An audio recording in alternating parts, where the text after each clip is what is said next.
California's housing shortage is arguably the most consequential domestic governance failure in the state's modern history. Let me lay out the numbers because they're staggering. As of 2024, the median home price was over $860,000, more than twice the national median. Median rent for a two-bedroom exceeds $3,000 a month in many urban markets. The homeownership rate has fallen to the lowest of any state except New York. More than 1 in 6 middle-class renters spends over half their income on housing. And on any given night, roughly 180,000 Californians sleep without stable shelter, about a quarter to a third of the entire national total. Estimates of the shortfall in housing units range anywhere from 840,000 to 3.5 million.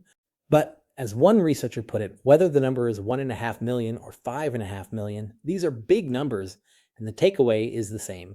The central argument of this chapter is that California's housing crisis is a failure of governance as much as of markets. It's not caused by a lack of construction technology or unmanageable demand.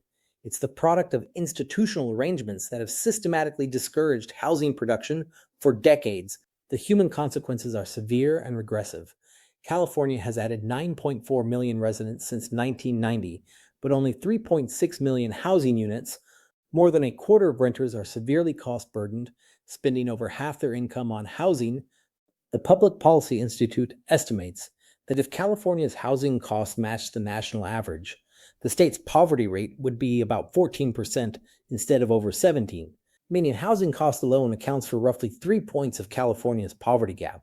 High costs have also driven a sustained exodus. Between 2010 and 2020, net domestic outmigration was about 1.7 million people, and the people leaving are disproportionately renters, younger adults, and the working and lower middle class, while those staying are higher income workers and long-term homeowners who tend to be older, whiter, and protected by frozen Proposition 13 tax assessments.